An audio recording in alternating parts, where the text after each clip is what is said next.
Welcome back. You are joining with me for Ancillary Physics 3 and we are discussing unit number 3, in which today in this lecture we are going to see the correction factor in the ballistic galvanometer. Come on.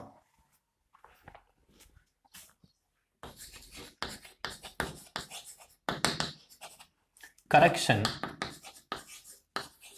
factor or correction for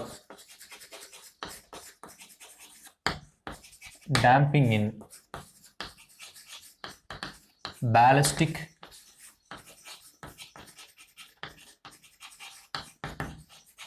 galvanometer.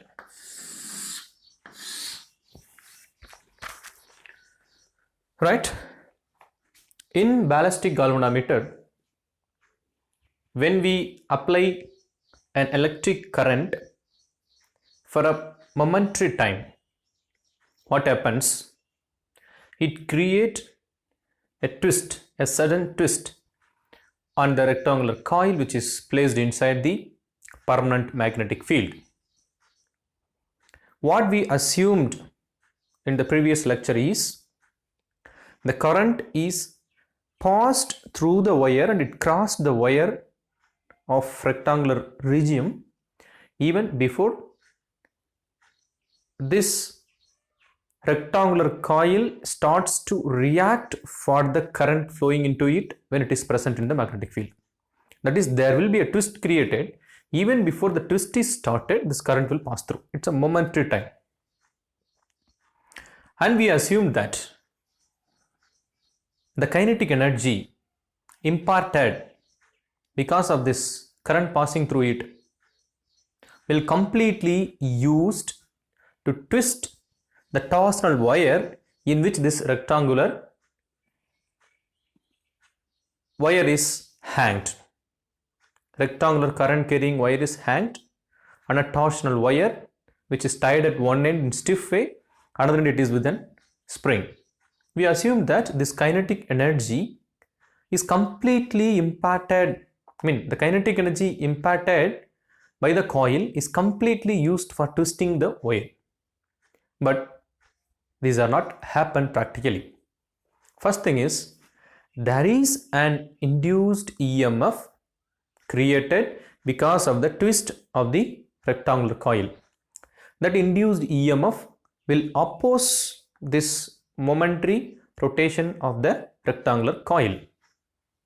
Similarly, in the torsional wire, there is always an air resistance which also resists the twisting of that wire.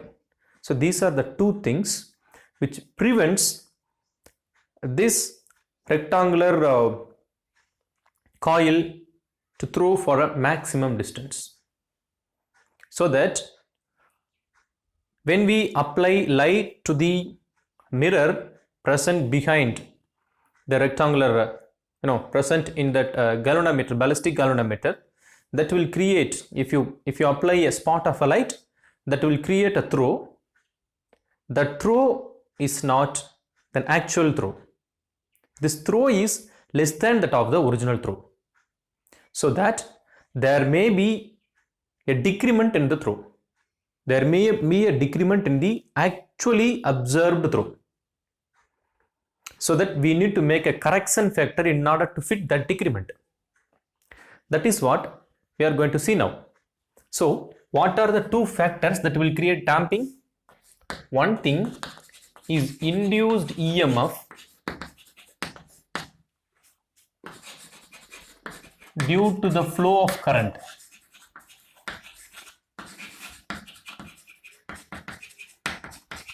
In the wire under the magnetic induction.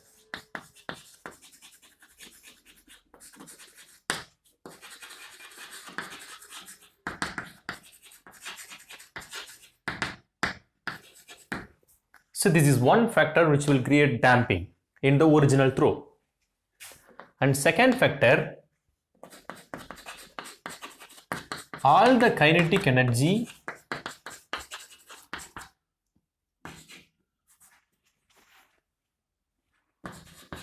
will not be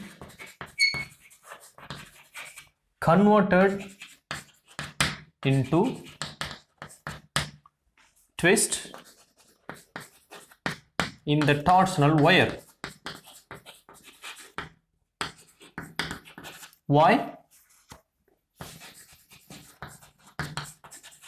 Due to the air resistance.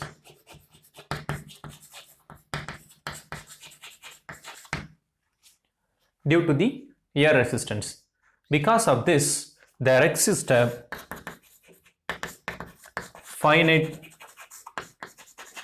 damping so that the observed throw, which is less than the original throw.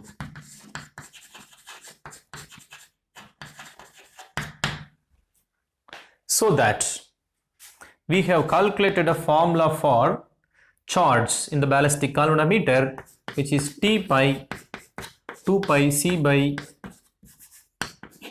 NBA into theta, that must be where this theta is the observed throw, which should be corrected with a correction vector.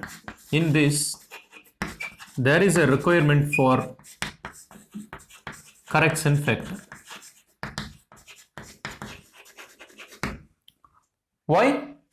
Because observed throw is less than that of the original throw. So this theta is observed throw, but we need to calculate original throw. So at this place, there will be an additional term.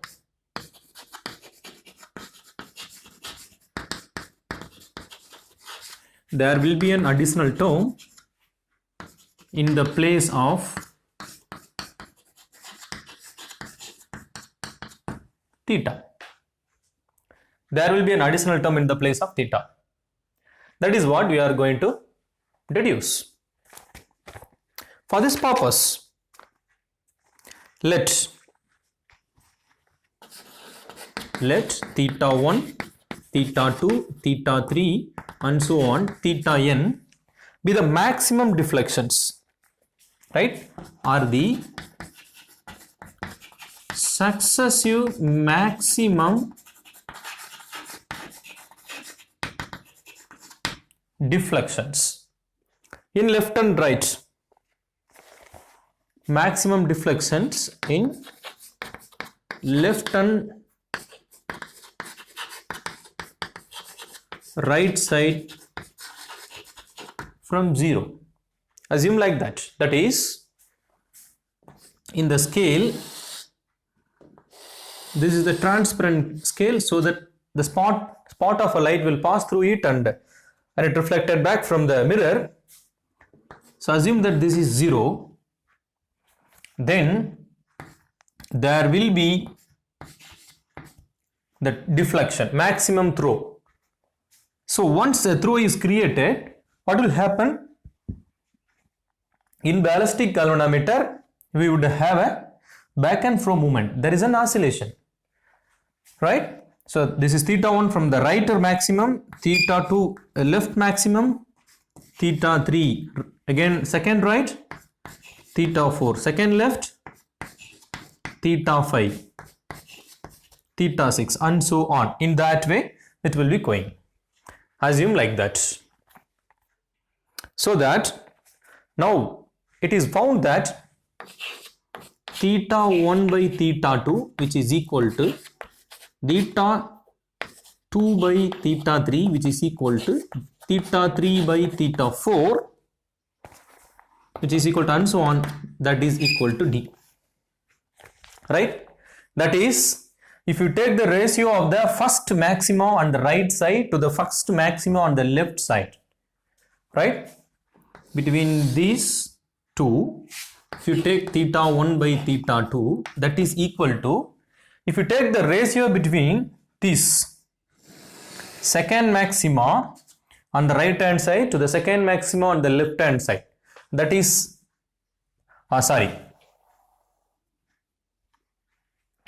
and the first maxima on the left hand side to second maxima on the right hand side, that is theta 2 by theta 3, or the second maximum of the left hand side to the second maximum of the right hand side, that is theta 3 by theta 4. If you take like this, or you can write theta 4 divided by theta 5 or theta 5 divided by theta 6 and so on. If you take like this, all will yield a same value, that is denoted by theta, right? It is denoted by theta. What does it mean actually? From 0 to theta 1, then, right, theta 1 to theta 2. So this is one part of the travel, and this is up to 0 second part of the travel, then here to theta 2 third part of the travel, then again theta 2 to 0 fourth part of the travel, right? If you consider this as vibration, 0 to theta 1 is the quarter part of the full vibration. One full vibration means starting from 0 to right maximum, then coming back to 0, then going back to left maximum, then coming back to 0, right? So this is the trajectory. So this one length, right, that is 1/4 of the entire vibration. So this is 1/4, this is another 1/4, this is another 1/4, this is another 1/4. Successively, this is 1/4, and if it obtains up to 0, then you can say that 2/4. When it goes up to this point, then you can say 3/4. When again it comes here, it is called complete.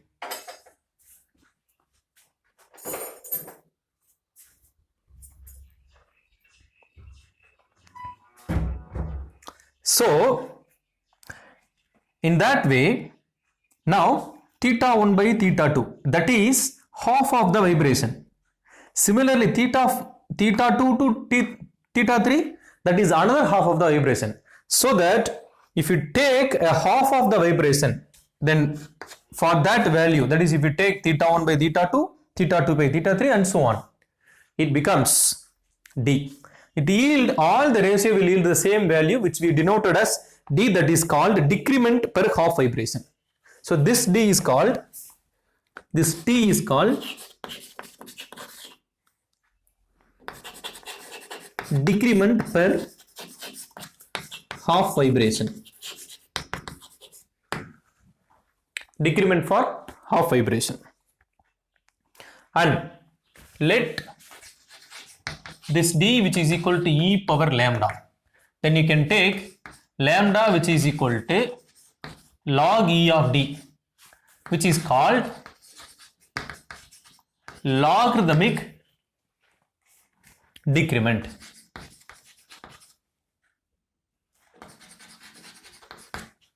Logarithmic decrement, right? So this is for half vibration. Suppose if you want for a complete vibration,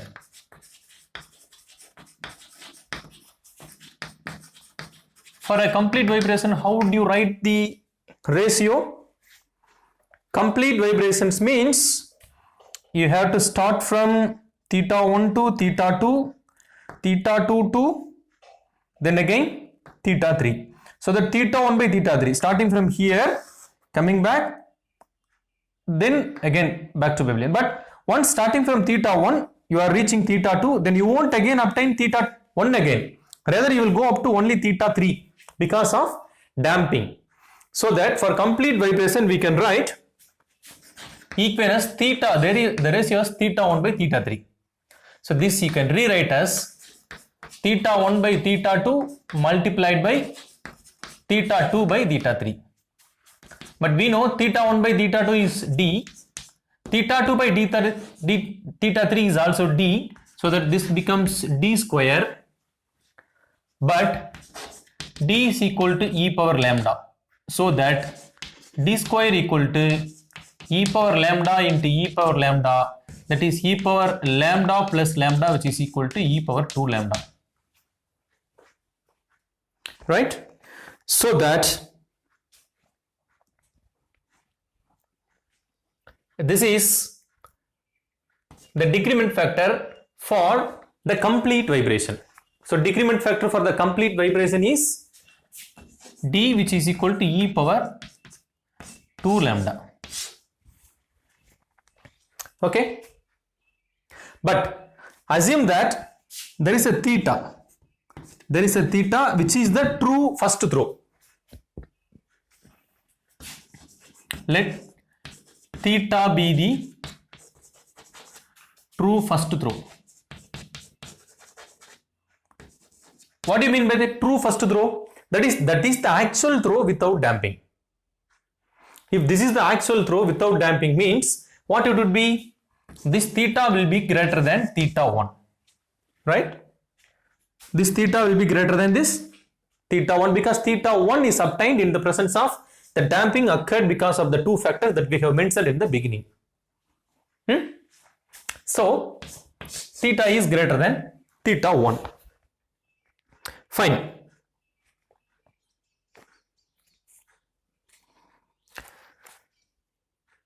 See,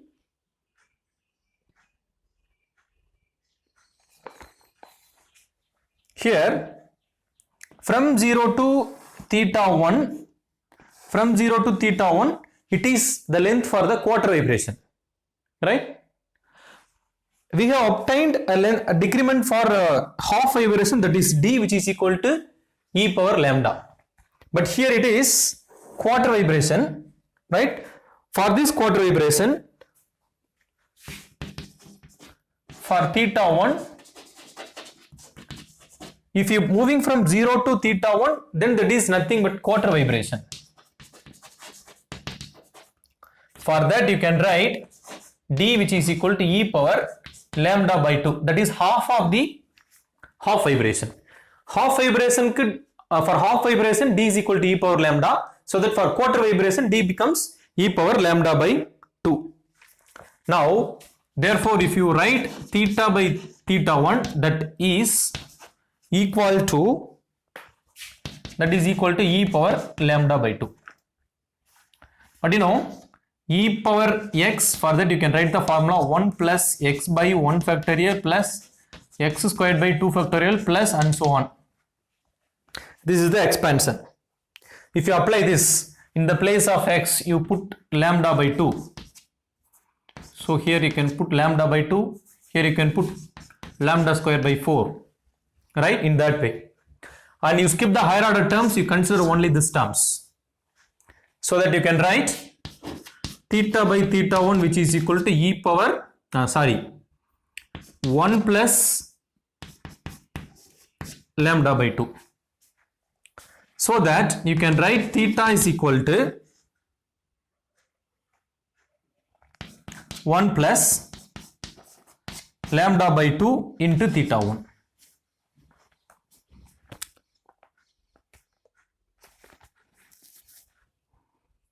Right?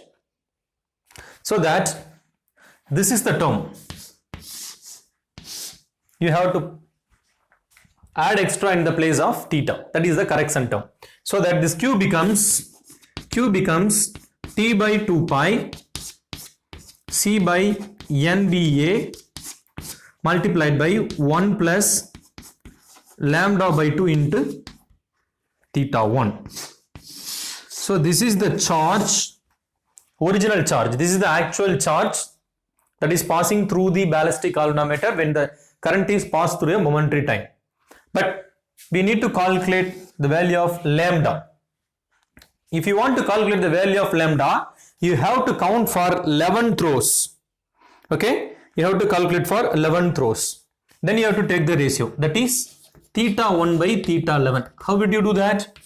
Theta 1 by theta 2 multiplied by theta 2 by theta 3, then theta 3 by theta 4, then theta 4 by theta 5 multiplied by theta 5 by theta 6 multiplied by theta 6 by theta 7 multiplied by theta 7 by theta 8 multiplied by theta 8 by theta 9 multiplied by theta 9 by theta 10 multiplied by theta 10 by theta 11.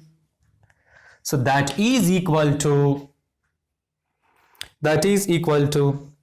for one thing, one ratio we take half vibration. There are 1, 2, 3, 4, 5, 6, 7, 8, 9, 10 is there, so that e power 10 lambda.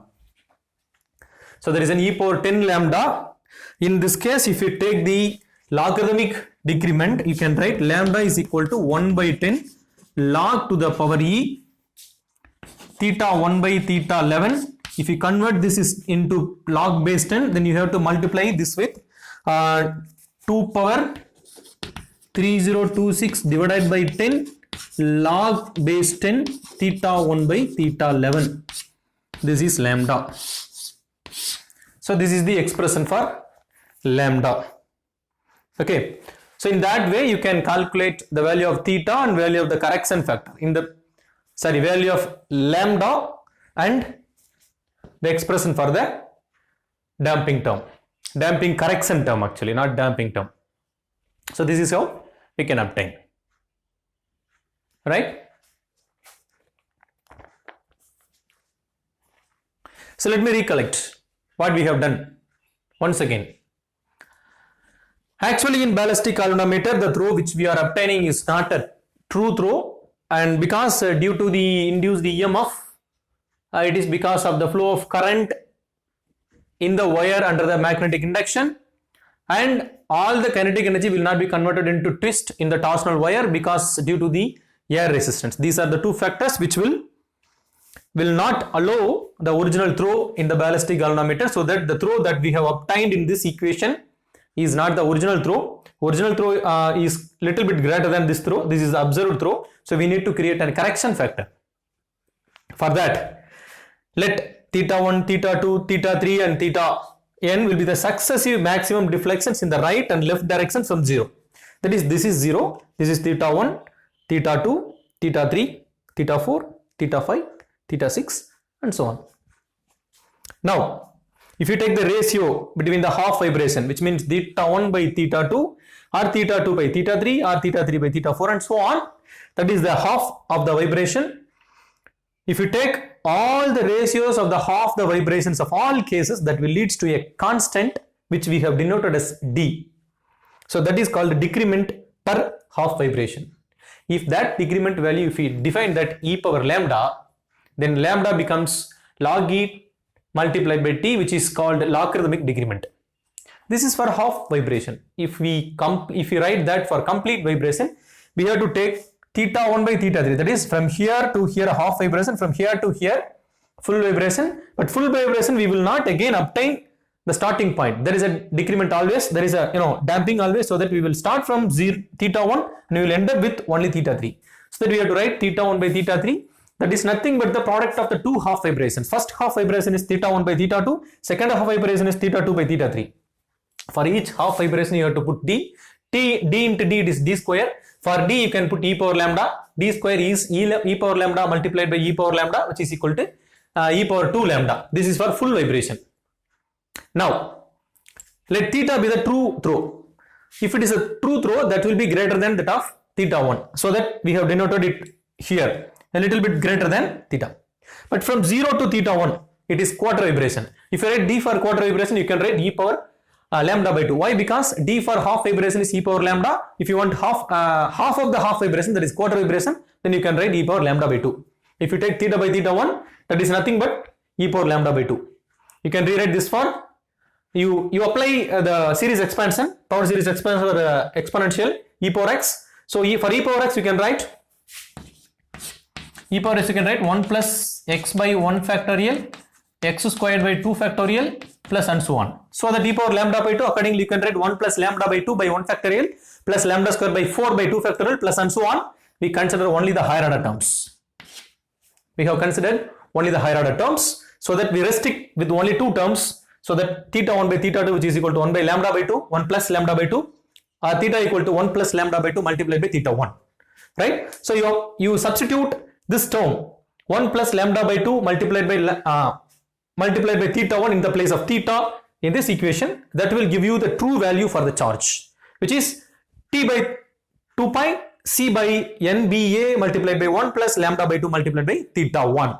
Okay, but here this lambda we need to calculate. For that we have considered 11 throws, and for all 11 throws we consider half vibrations. We split up into half vibrations, we have multiplied it, so that we have 1, 2, 3, 4, 5, 6, 7, 8, 9, 10 times, so that e power 10 times lambda that you have converted into logarithmic base 10, which will give you lambda is equal to 2.3026 by 10 multiplied by log theta 1 by theta 11.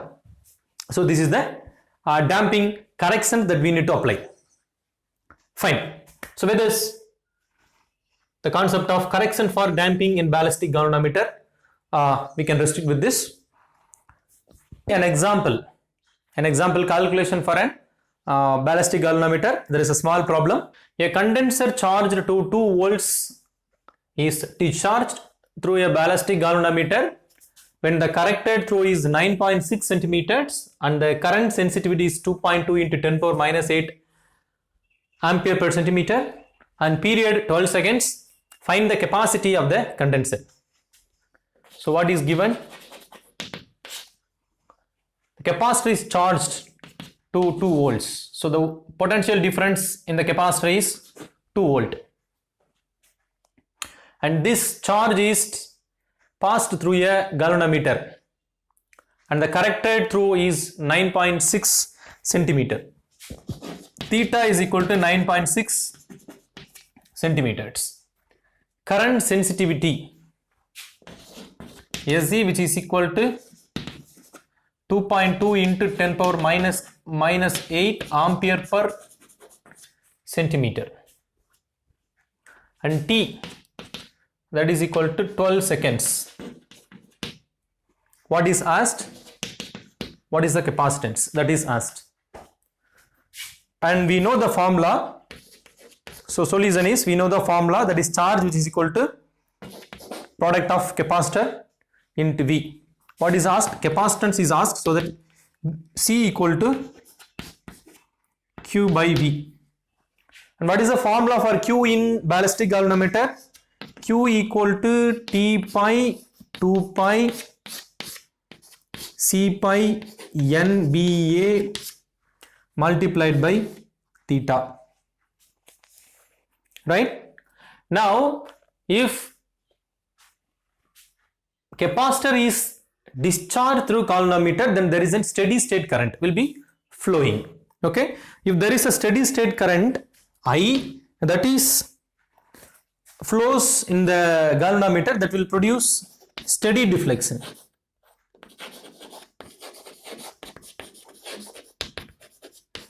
That is D. Okay, for that we can write the expression for I using the moving coil galvanometer, that is nothing but C by NBA multiplied by D, where D is the steady deflection. Actually, in that derivation we have denoted that also as theta, but in order to differentiate this theta with this is the throw, this theta is the throw, so this D is steady deflection. In order to make differentiation, here the theta is denoted as D, but when you look back to the derivation, we have also put theta in this place. Okay, fine.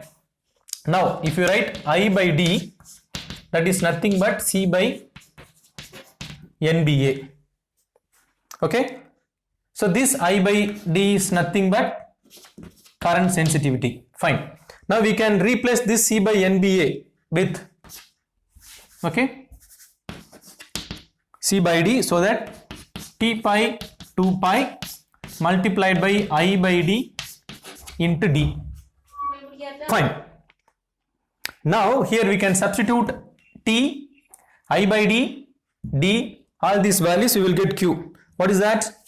T is 12 seconds, right? T is 12 by 2 pi. I by D is nothing but 2.2 into 10 power minus 8. Then D is, what is D? Actual throw, corrected throw, that is 9.6. Right? If you make these calculations, you will end up with 4.03033 into 10 power minus 7 coulomb. This is Q. But what we need to calculate C. So that C is equal to 4.033 into 10 power minus 7 divided by 2. So that will give you 0.2017, right, into 10 to the power minus 6. right, into 10 to the power minus 6. This is capacitance, so you can put unit for it. Okay, so this is one example problem, and that we have discussed as an example. Fine. Then, so there is a term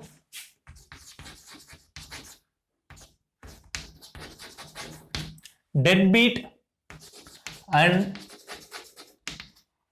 ballistic